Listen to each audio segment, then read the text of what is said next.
Warahmatullahi wabarakatuh. Alhamdulillahirabbil alamin.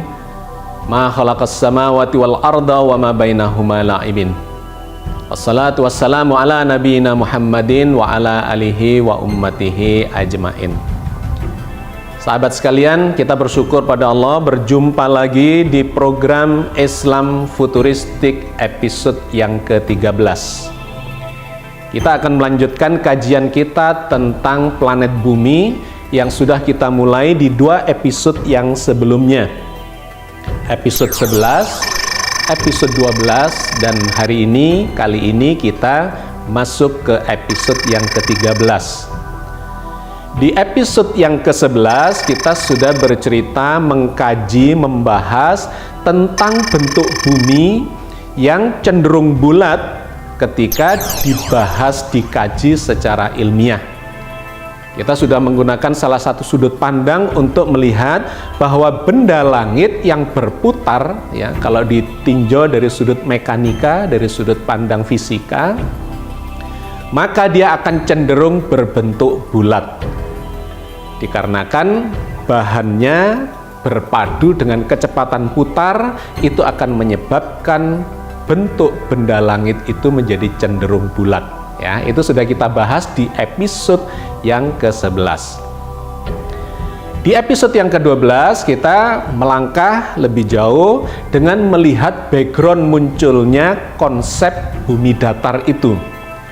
Bahwa konsep bumi datar itu muncul di abad pertengahan, di abad ke-18, 19, di mana konsep ini didasarkan pada pendapat dari kalangan gereja yang waktu itu berpendapat bahwa salah satunya bumi itu datar, dan kemudian ada seorang bernama Samuel Robotham yang menulis buku yang menjadi rujukan dari Flat Earth Society atau kalangan bumi datar, yaitu buku yang berjudul Earth Not a Globe, dan seterusnya. Kita sudah membahas tentang itu, bahwa munculnya konsep flat earth itu adalah di zaman terjadinya pertentangan antara otoritas gereja pada waktu itu dengan kalangan ilmuwan yang sedang mengembangkan pemikiran-pemikiran konsep tentang astronomi dalam sudut pandang empirik. Kita sudah menyelesaikan dan menyimpulkan itu. Nah, sekarang di episode ke-13 ini kita melangkah lebih jauh lagi untuk mencoba mengambil rujukan dari dalam kitab suci Al-Quran.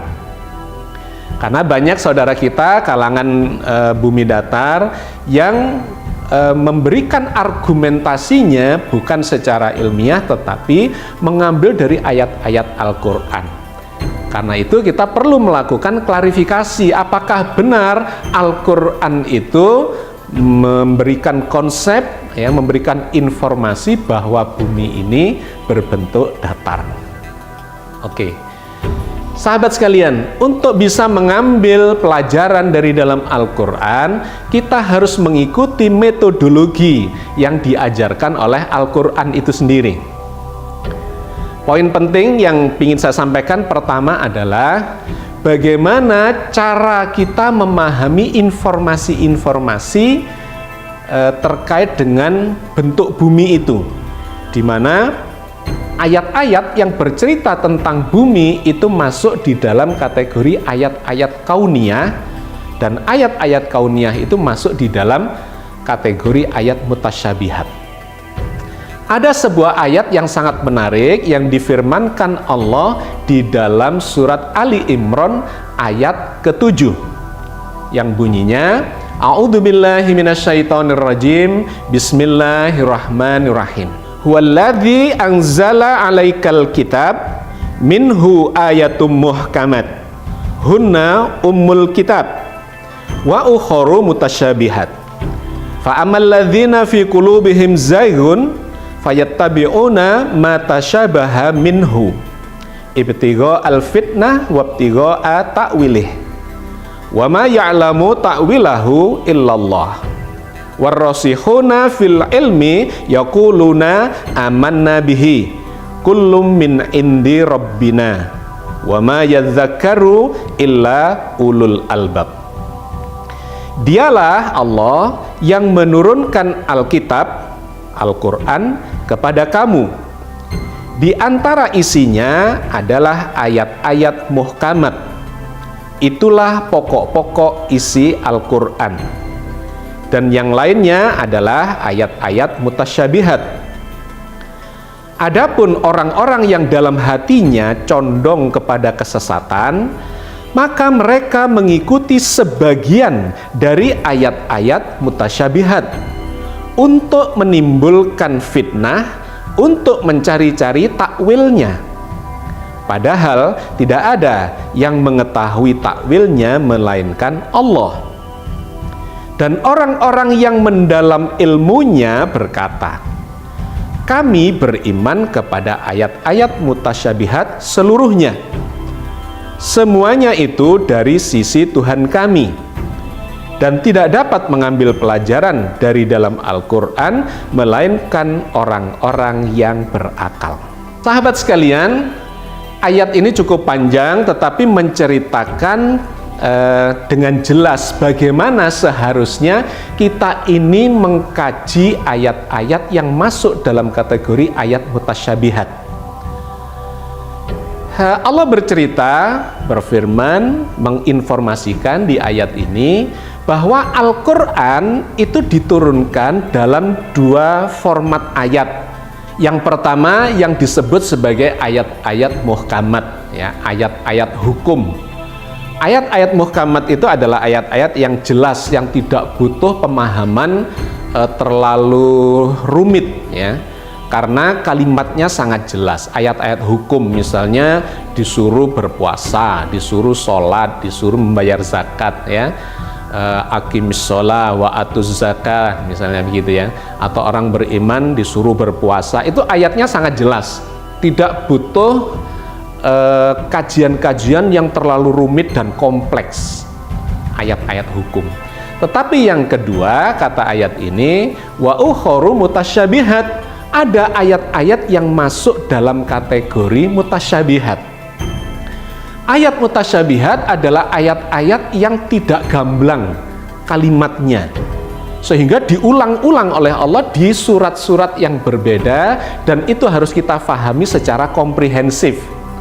Yang kalau diambil sebagian saja, maka akan cenderung menyesatkan. Maka Allah berfirman di dalam ayat itu, fa ammal ladzina fi qulubihim zaighun fayattabi'una ma tasyabaha minhu.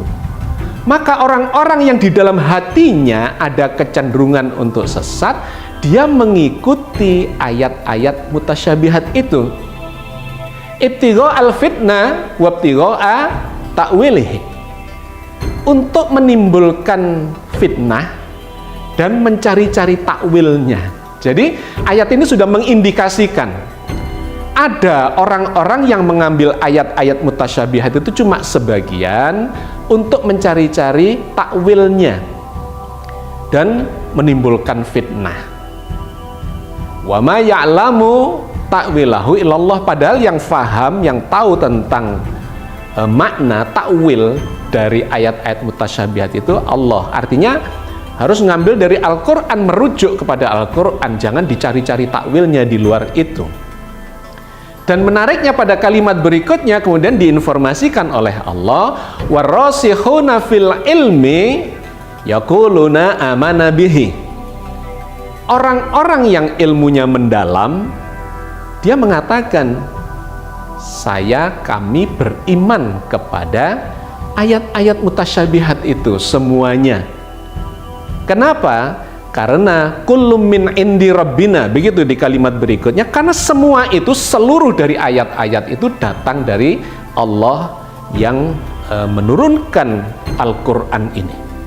Wa ma yadzakkaru illa ulul albab. Dan tidak bisa mengambil pelajaran dari dalam Al-Quran ini kecuali orang-orang yang menggunakan akalnya. Jadi sangat menarik ayat ini, memberikan bimbingan, memberikan koridor, ya, mekanisme cara mempelajari informasi dari dalam Al-Quran. tidak boleh mengambil sepotong-sepotong, karena mengambil sepotong sebagian dari ayat-ayat Allah itu akan bisa menimbulkan fitnah. Apalagi ada kecenderungan sesat mencari-cari takwilnya. Orang yang berilmu mendalam nggak begitu caranya, diambil semuanya, ya, difahami dengan baik secara komprehensif, dan kemudian kata Al-Quran, dan tidak bisa mengambil pelajaran dari dalamnya kecuali orang-orang yang menggunakan akalnya. Sahabat sekalian, ini penting saya kemukakan di depan, ya, sebelum kita melangkah lebih jauh terkait dengan pemahaman bentuk bumi ini. Karena yang beredar itu adalah pemahaman sebagian terhadap informasi Al-Quran. Kalau kita mengambil cuma sebagian dari informasi Al-Quran, ayat-ayat Al-Quran, maka kita akan cenderung tersesat. Oke ya, ini poin pertama sebagai pondasi dari proses pembelajaran kita, kajian kita tentang bagaimana memahami informasi Al-Quran terkait dengan ayat-ayat kauniyah, ayat-ayat mutasyabihat, lebih khusus lagi berbicara tentang bumi. Ratusan ayat tentang bumi ini di dalam Al-Quran, dan kita harus mengambil sebanyak-banyaknya, ya. Kalau tidak bisa seluruhnya, maka harus mengambil sebanyak-banyaknya supaya pemahaman kita menjadi komprehensif. Sahabat sekalian, sekarang marilah kita mulai mengambil rujukan-rujukan dari firman-firman Allah di dalam Al-Quran, ya, ayat-ayat yang bercerita tentang bumi itu, bentuk bumi itu. Salah satunya adalah ayat yang ada di dalam surat Al-Ghasyiyah, yang saya kira sahabat sekalian sudah sering mendengar atau bahkan hafal tentang ayat itu, yaitu yang ada di ayat 17 sampai ayat 20. Bunyinya, Bismillahirrahmanirrahim. Afala yanzuruna ilal ibili kaifa khuliqat wa ilas samai kaifa rufi'at wa ilal jibali kaifa nusibat wa ilal ardi kaifa sutihat. Maka apakah mereka tidak memperhatikan unta, bagaimana dia diciptakan, dan langit bagaimana ia ditinggikan, dan gunung-gunung bagaimana ia ditegakkan, dan bumi bagaimana ia dihamparkan. Sahabat sekalian, sengaja saya mengambil ayat-ayat ini, beberapa ayat, untuk memberikan gambaran tentang konteksnya, ya. Ayat ini atau rentetan ayat ini dimulai dengan kalimat afala yanzuruna ilal ibili kaifa khuliqat. Apakah mereka tidak melakukan pengamatan, penelitian, ya, observasi, ya. Kata yanzuru itu berasal dari akar kata nazoro. Nazoro itu artinya mengamati dengan sabar, ya, meneliti. Artinya Al-Quran itu mendorong kita untuk melakukan penelitian terhadap apa? Terhadap unta. Ilal ibili kaifa khuliqat, bagaimana unta itu diciptakan. Nah, di sini menggunakan kata kaifa. Pertanyaan bagaimana itu harus dijawab dengan mekanisme, dengan proses, dengan data-data yang banyak. Karena itu tidak bisa kalau tidak melakukan pengamatan. Ya, jadi ayat ini sangat menarik, sangat ilmiah, sangat saintifik. Karena untuk bisa menjelaskan tentang unta atau apapun nanti yang dipertanyakan dengan kaifa, dengan bagaimana, itu harus didahului dengan penelitian, dengan pengamatan, dengan observasi, dan kemudian dianalisa mendapatkan kesimpulan. Oke, ini poin satu dari rentetan ayat itu. Kemudian dilanjutkan di situ, selain kepada unta, kemudian ilas samai kaifa rufi'at, bagaimana langit itu sedang ditinggikan. Ini juga menggunakan pertanyaan atau istilah kaifa, bagaimana langit sedang ditinggikan. Artinya kita disuruh meneliti langit itu, dan ternyata nanti kalau kita bahas, ya, langit memang sedang meninggi. Itu data fakta ilmiah. Yang ketiga, wa ilal jibali kaifa nusibat, dan kepada gunung-gunung bagaimana dia ditegakkan. Nah, kemudian yang keempat barulah wa ilal ardi kaifa sutihat, dan bagaimana bumi itu dihamparkan. Kata dihamparkan itu menggunakan kata satoha ya, yang artinya ya dihamparkan dalam permukaan yang luas.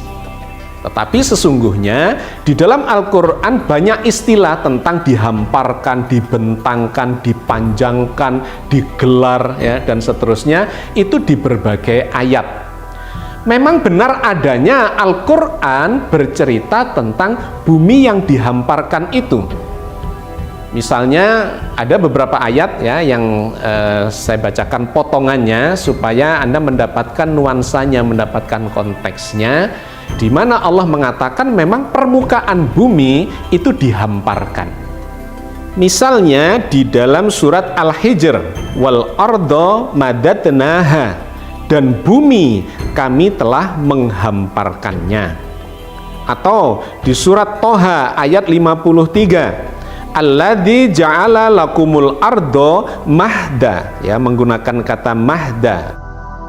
Nah, di ayat yang lain lagi digambarkan dalam surat Al-Baqarah ayat 22, alladzi ja'ala lakumul ardo firasya, yang menjadikan bagimu bumi seperti permadani atau seperti tikar. Pada intinya memang Al-Quran menginformasikan bahwa bentuk bumi itu permukaannya adalah hamparan, luasan, dataran. Dan di surat Al-Baqarah yang bagian akhir tadi kita baca digambarkan seperti firos. Firos itu tikar atau permadani yang kemudian bisa digelar, dihamparkan. Nah, masalahnya adalah di dalam memahami informasi Al-Quran kita tidak boleh mengambil sepotong. Kalau sepotong maka ini menjadi distorsi. Misalnya nih, Allah menggambarkan permukaan bumi ini dihamparkan seperti tikar, seperti permadani. Apakah Anda akan mengambil kesimpulan bahwa bumi ini bentuknya seperti tikar? Tipis, ya, tipis lembaran yang dihamparkan begitu. Apakah benar seperti itu? Anda mau mengambil kesimpulannya. Kalau Anda mengambil kesimpulannya sampai di situ, maka berarti kesimpulan Anda adalah lembaran. Permukaan bumi ini berbentuk lembaran yang tipis, yang kemudian tidak punya kedalaman, tidak punya ketebalan. Nah, itu kan salah. Karena ternyata tanah bumi ini memiliki ketebalan. Dan tidak sepenuhnya berupa dataran semua. Kenapa? Di berbagai ayat Allah bercerita tentang selain dihamparkan itu, Allah juga membentuk tanah-tanah itu memiliki ketinggian dalam bentuk gunung-gunung. Bahkan di surat Al-Ghasyiyah tadi sebelum wa ilal ardi kaifa sutihat, itu digambarkan wa ilal jibali kaifa nusibat, bagaimana gunung itu ditegakkan. Jadi ini ada permukaan tanah ya, dataran yang hamparan itu, tapi Allah menegakkan gunung. Artinya ada ketinggian. Nanti di ayat yang lain lagi dikatakan itu ada jurang-jurang, ada lembah-lembah. Berarti kita tidak boleh berhenti hanya pada hamparan, karena Al-Qur'an lah yang menceritakan wa ilal jibali kaifa nusibat, dan harus melakukan pengamatan bagaimana gunung itu ditegakkan. Kok bisa jadi dari hamparan kemudian menjadi tegak? Nah, itu ada di ilmu geografi, di ilmu geofisika, di ilmu geologi. Bagaimana bentuk gunung itu terjadi? Wah, itu pelajarannya panjang, bisa jadi 1 semester sendiri belajar tentang terbentuknya gunung. Tetapi poin pentingnya adalah gunung itu kemudian memiliki ketinggian, ya. Ada gaya yang mengangkat sebagian lempeng bumi itu sehingga dia mengalami proses naik tinggi menggunakan kata nusibat, ya. Nasoba itu terkait juga dengan kata nasib, ya, bagian. Artinya apa? Sebagian bumi, sebagian hamparan bumi itu mengalami proses ke arah tegak lurus terhadap permukaan itu sehingga membentuk gunung, ya. Ditegakkan oleh Allah sebagian dari permukaannya. Dan nasoba itu juga bermakna proses yang panjang, ya. proses yang panjang yang membutuhkan energi besar. Wah, itu menjadi kajian tersendiri. Tapi poin penting yang ingin saya sampaikan adalah tidak benar kalau kita mengambil kesimpulan berhenti hanya di pemahaman bumi itu berbentuk lembaran datar seperti tikar. Belum selesai kajiannya. Karena Allah kemudian membuat atau menciptakan gunung. Gunung tertinggi di permukaan bumi ini adalah Mount Everest, ya, Gunung Himalaya dengan puncaknya Mount Everest sekitar 8.000 meter ketinggiannya. Jadi berarti tidak datar nih bumi ini, ada yang naik. Bukan hanya dalam bentuk ketinggian gunung, tetapi Allah juga menciptakan lembah-lembah, jurang-jurang, bahkan patahan retakan yang disebut sebagai canyon, ya. Di Amerika ada yang terkenal, kita mengenalnya sebagai Grand Canyon, atau di Meksiko itu kedalamannya 2000 meteran, jurang, ya, kedalamannya 2000 meter. Atau di Puerto Rico itu ada canyon juga yang kedalamannya sampai 4000 meter. Dan bukan hanya di daratan dalam bentuk jurang-jurang atau canyon, melainkan juga di dasar lautan itu ada jurangnya lagi yang disebut sebagai palung, ya. Di antaranya misalnya palung Puerto Rico yang memiliki kedalaman sampai 8.000 meter, atau palung Mindanao di Filipina yang lebih dari 10.000 meter. Bahkan yang paling dalam adalah palung Mariana di Samudra Pasifik di dekat Jepang, itu hampir 11.000 meter. Jadi sahabat sekalian, saya cuma ingin menunjukkan kepada Anda, dalam memahami ayat-ayat Al-Quran itu tidak boleh berhenti sepotong, khususnya terkait dengan ayat-ayat mutasyabihat. Ayat-ayat kauniyah yang bercerita tentang bumi, tentang langit, tentang hujan, tentang segala macam, ya, ayat-ayat ilmu pengetahuan. Ini adalah ayat-ayat yang mutasyabihat yang harus dikaji dengan menggunakan kaidah-kaidah yang saintifik yang oleh Al-Quran disebut sebagai orang-orang yang berilmu mendalam. Tidak cukup kemudian hanya membaca 1-2 teks kemudian Anda menyimpulkan. Ya, sampai di sini kita sudah paham bahwa bumi itu hamparan, iya benar, tetapi belum benar seluruhnya. Harus ditambahi ada ketebalan, tegak gunung ke atas ribuan meter, kemudian masuk ke dalam perut bumi, ya, ada palung, ada jurang, ada canyon, ada palung laut yang juga ribuan meter. Ini saja sudah menunjukkan bahwa bumi itu tidak berbentuk datar, melainkan berbentuk ketebalan. Ada hamparannya, iya, tetapi ada ketinggian dan ketebalan, kedalamannya juga iya. Nah, masalahnya kan sampai berapa tebal ini? Seberapa dalam? Ya. Kalau ketinggiannya oke lah, gunung yang tertinggi adalah Gunung Himalaya atau pegunungan Himalaya dengan puncak tertingginya adalah Mount Everest. Tetapi di kedalamannya ini kita harus mengambil ayat-ayat yang berbeda lagi untuk mendapatkan gambaran bahwa permukaan bumi ini bukan seperti tikar, seperti permadani, melainkan ada ketebalannya, ada kedalamannya. Nah, di ayat yang berbeda kemudian Allah bercerita tentang ketinggian dan kedalaman itu. Misalnya yang Allah firmankan di dalam surat Al-Isra ayat 37. Wala tamshi fil ardi maroha innaka lan tahriqal arda wa lan tablughal jibala tula. Dan janganlah kamu berjalan di muka bumi ini dengan sombong, karena sesungguhnya kamu sekali-kali tidak dapat melubangi bumi sampai tembus, dan sekali-kali kamu tidak akan setinggi gunung. Sahabat sekalian, ayat ini sangat menarik karena bercerita tentang ketinggian dan kemudian kedalaman. Bahwa kalian tidak bisa, atau badan kalian ini tidak setinggi gunung, jadi jangan sombong lah. Tetapi ada informasi lain di situ bahwa ada ketinggian, ya, yang diakui, difirmankan oleh Allah dalam berbagai ayat dalam bentuk ketinggian gunung. Nah, yang menarik adalah Allah kemudian menyinggung, bercerita tentang melubangi bumi, menembus bumi, bahwa kalian tidak akan bisa menembus bumi ini. Kenapa? Karena berarti di situ ada beberapa poin yang menyebabkan kita tidak bisa menembus bumi. Di antaranya berarti bumi itu sangat tebal. Sangat tebal sampai kita tidak bisa melubanginya dan menembusnya.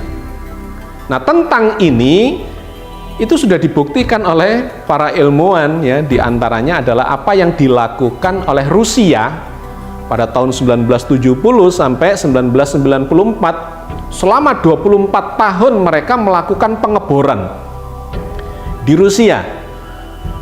Berapa jauh yang bisa dia lakukan? Ternyata hanya bisa sampai 12.000 meter.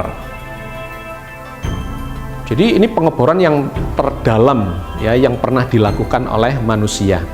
Bisa mengebor sampai 12 km atau 12.000 meter, dan lubangnya ya hanya sekitar 20-30 cm ya, karena dilakukan pengeboran itu.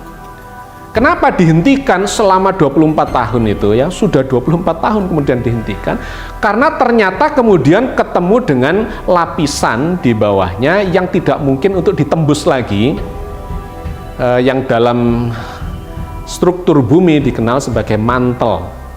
Di sana suhunya mulai meninggi secara ekstrim. Di kedalaman 12.000 meter itu suhunya sudah mencapai hampir 200 derajat Celcius, sehingga mata bor itu sudah tidak mampu lagi untuk diteruskan. Di sini berhenti. Itulah yang dikatakan oleh Al-Quran, kalian tidak akan mampu ya melubangi bumi ini sampai tembus ke sana. Ada sesuatu yang menghalangi. Yang pertama adalah terkait dengan adanya lapisan ya, lapisan mantel itu yang suhunya sangat tinggi. Nah, tetapi poin yang ingin saya sampaikan adalah ternyata ketinggiannya atau kedalamannya sudah sampai sejauh itu ya. Ini sudah di atas atau lebih dalam dari Palung Mariana. Tidak cukup sampai di situ. Kita ambil lagi ayat yang berbeda.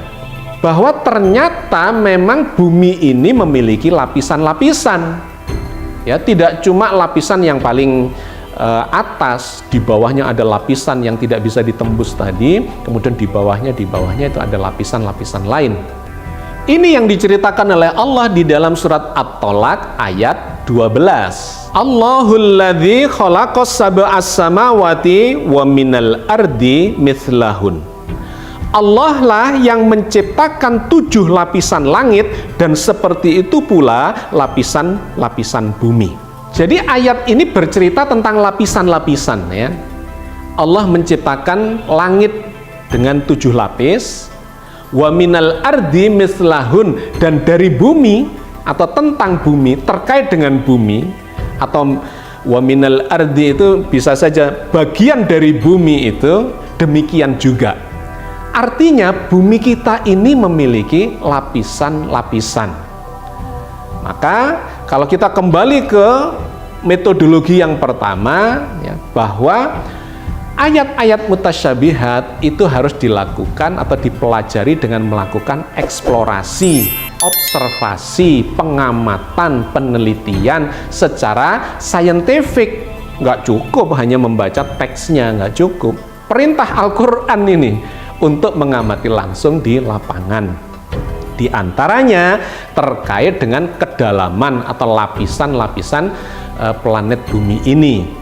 Nah, disinilah kemudian para ahli geofisika, ahli geografi, ahli geologi melakukan eksplorasi yang data-datanya bisa kita gunakan untuk memahami bagaimana bentuk bumi ini.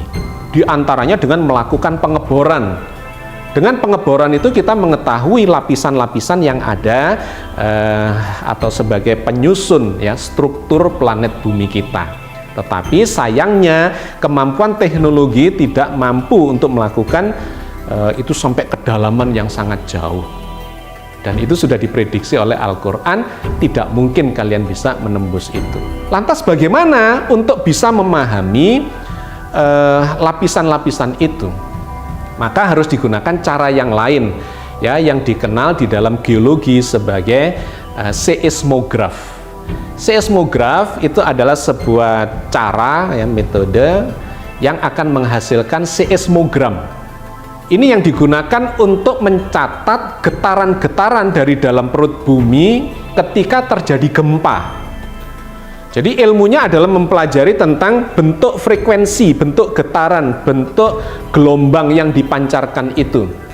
Di tanah yang keras bentuk getarannya begini, di tanah yang lembek getarannya begini. Kalau dari tanah keras masuk ke tanah yang lembek, dia akan menyimpang dengan penyimpangan sekian terkait dengan massa jenisnya dan seterusnya. Itu dipelajari di ilmu tentang gempa itu ya, khususnya tentang seismograf itu. Nah, disinilah kemudian para ilmuwan mempelajari ketika terjadi gempa, maka itu akan terjadi getaran yang tertangkap oleh peralatan seismograf itu. Di sana akan kelihatan di mana nih gempanya terjadi, jam berapa, pada kedalaman berapa, penyebarannya ke arah mana. Nah, ini ada dua jenis gelombang yang dipancarkan atau yang tertangkap oleh seismograf itu. Yang pertama adalah gelombang permukaan dan yang kedua adalah gelombang di dalamnya.